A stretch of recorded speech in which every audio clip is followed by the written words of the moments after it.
تو قیامت کے دن بھی کیا ہے کہ لوگ اندازے سے بتا رہے ہوں گے، ہم نے، میرا خیال ہے کہ کچھ کہیں گے میرا خیال ہے 10 دن رہے تھے،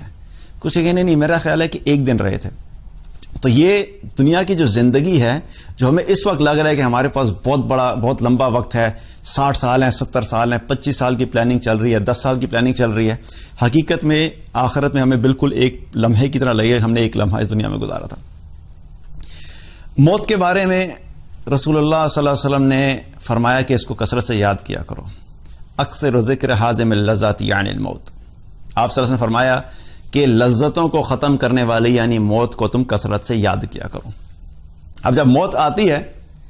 تو دنیا کی ساری لذتیں انسان کو کیا ہے، وہ ختم ہو جاتی ہیں۔ آپ چاہے ایک بادشاہ کی طرح زندگی گزار رہے ہوں، آپ کی زندگی میں کھانے بھی بہترین ہیں، کپڑے بھی بہترین ہیں، گھر بھی بہترین ہے، گاڑیاں بھی بہت اچھی ہیں، آپ کا اپنے سوشل سرکل کے اندر ٹیکا بھی بڑا ہے، لوگ آپ کے لیفٹ رائٹ آگے پیچھے گھومنے پھرنے والے ہیں، آپ کی تعریفیں بھی ہوتی ہیں، ایک بادشاہ اور شہنشاہ کی طرح آپ زندگی گزار رہے ہیں۔ لیکن جس وقت موت آئے گی تو وہ ساری لذتیں، وہ ساری خوشیاں، وہ سارا مال، وہ سارا گھر، وہ سارے رشتے سب ٹوٹ جائیں گے اور اس کو وہ ختم کر دے گی۔ جب ملک الموت روح قبض کرنے کے لیے آتے ہیں تو وہ یہ نہیں دیکھتے کہ اس شخص کے بچے ابھی چھوٹے ہیں، اس کے بچوں کو ضرورت ہے تو اس کو بھی تھوڑا ٹائم دے دیا جائے، وہ یہ نہیں دیکھتے کہ اس ماں کو ان بچوں کی ماں کی روح قبض نہیں کرنی کیونکہ ان کے بچوں کو ضرورت پڑے گی، وہ یہ نہیں دیکھتے کہ اس شخص کے والدین بوڑھے ہیں، ابھی اس کے والدین کو ضرورت ہے کیونکہ یہ ایک اکیلا کمانے والا ہے، اگر یہ دنیا سے چلا گیا تو اس کے والدین کا خیال کون رکھے گا۔ یہ سب چیزیں ہم اپنے ذہن کے حساب سے سوچتے ہیں، لیکن جب موت کا وقت آتا ہے اور جس وقت روح قبض کر لی جاتی ہے تو یہ سارے رشتے، سب چیزیں، ناطے ختم ہو جاتے ہیں، اس دنیا سے تعلق ٹوٹ جاتا ہے اور انسان کی اگلی زندگی شروع ہو جاتی ہے۔ تو موت کو کثرت سے یاد کرنے کا حکم دیا آپ صلی اللہ علیہ وسلم نے کہ اس کو کثرت سے یاد کیا کرو۔ آپ صلی اللہ علیہ وسلم، صحیح مسلم کی ایک روایت ہے، اس کا مفہوم ہے کہ صحابہ نے فرمایا کہ آپ صلی اللہ علیہ وسلم اپنی والدہ کی قبر پر گئے اور وہاں پر خود بھی روئے، ہمیں بھی بہت رلایا، اور پھر آپ صلی اللہ علیہ وسلم نے فرمایا کہ میں نے اپنے رب سے دعا کی تھی کہ مجھے اس چیز کی اجازت دے دے کہ میں اپنی والدہ کے لیے بخشش کی دعا کر لیا کروں، تو اللہ تعالیٰ نے مجھے اس چیز کی اجازت نہیں دی۔ پھر میں نے اللہ سبحانہ تعالیٰ سے دعا کی کہ یا اللہ مجھے ان کی قبر کی زیارت کی اجازت دے دیں، تو اللہ تعالیٰ نے مجھے اس چیز کی اجازت دے دی۔ تو پھر آپ نے فرمایا کہ تم لوگ بھی قبر کی زیارت کیا کرو کیونکہ یہ آخرت کی یاد دلاتی ہے۔ تو قبر کی زیارت کرنا کیا ہے، اس کا مقصد کیا بتایا کہ قبرستان جانا سے کیا ہے کہ انسان کو موت جب یاد آئے گی تو موت کی وجہ سے آخرت کی یاد آئے گی کہ آخرت بھی ایک آنے والی ہے، موت کے بعد کی بھی ایک زندگی ہے۔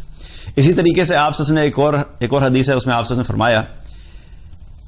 کہ میں نے تم لوگوں کو قبروں پہ جانے سے روکا تھا، اب میں تمہیں کہتا ہوں کہ تم قبروں پہ جایا کرو، کیونکہ قبرستان جانا اور قبروں کی زیارت کرنا انسان کے دل کو نرم کرتی ہے، اس کے آنکھوں سے آنسو جاری کرتی ہے اور اس کو آخرت کی یاد دلاتی ہے۔ اور پھر فرمایا کہ وہاں جا کر فضول باتیں مت کرنا۔ تو قبرستان جانے کا مقصد آپ صلی اللہ علیہ وسلم نے کیا فرمایا ہے کہ وہاں پر جب انسان جاتا ہے تو قبروں کو دیکھ کے انسان کو یہ احساس ہوتا ہے کہ آج یہ لوگ جہاں پر لیٹے ہوئے ہیں کل ہم نے بھی یہیں پہ جانا ہے۔ آج جس طریقے سے ہم لوگ زندگی بسر کر رہے ہیں، آج سے کچھ سال پہلے یہ لوگ بھی ایگزیکٹلی ایسی زندگی بسر کیا کرتے تھے۔ آج ہماری جو فکریں ہیں کہ کھانا بنانا ہے، اسکول جانا ہے، کالج جانا ہے، یونیورسٹی جانا ہے، آفس جانا ہے، اپنا بزنس کرنا ہے، آج ہمیں یہ ٹینشنز ہیں۔ ان لوگوں کو بھی ایگزیکٹلی یہی ٹینشنز تھی کچھ عرصہ پہلے تک، جب تک یہ قبر میں نہیں گئے تھے۔ آج یہ قبر میں ہیں تو ان کی فکریں اور ان کے حالات مختلف ہیں، آج ہمارے حالات مختلف ہیں، لیکن کل کو ہم نے بھی نہیں جگہ ان کے ساتھ ہونا ہے۔ تو جب ہم نے بھی یہاں پر جانا ہے تو آج دنیا میں تو ہم تیاری کر رہے ہیں کہ دنیا میں ہم ہر طرح سے کامیاب ہوں، دنیا میں ہم اس چیز کی فکر کر رہے ہیں کہ ہمیں کسی قسم کی کوئی مشکل نہیں آئے، دنیا میں ہمیں اس چیز کی تو فکر ہے کہ ہمارا کھانا اچھا ہونا چاہیے، ہمیں بھوک لگے تو ہمیں اچھا کھانا ملنا چاہیے کہ کسی قسم کی ہمیں تکلیف نہ پہنچے، بیماری سے بچنے کے لیے ہمیں فکر ہے کہ ہم نے کیا کیا پریکاشنز کرنی ہے، ہمیں اپنے بچوں کی یہ فکر ہے کہ جب یہ بڑے ہوں گے تو انہیں اچھی جاب ملنی چاہیے، جب اچھی جاب ملے گی تو ظاہر اچھا مقام ہوگا معاشرے میں، لیکن ہمیں اس چیز کی فکر نہیں ہے کہ جب موت آئے گی تو موت کے بعد جو زندگی شروع نہیں ہے اس کے لیے ہم نے کیا تیاری کی ہے۔ دنیا کی زندگی کی ہم تیاری کر رہے ہیں اور فکر میں موجود ہیں، لیکن آخرت کی زندگی کی ہماری کیا تیاری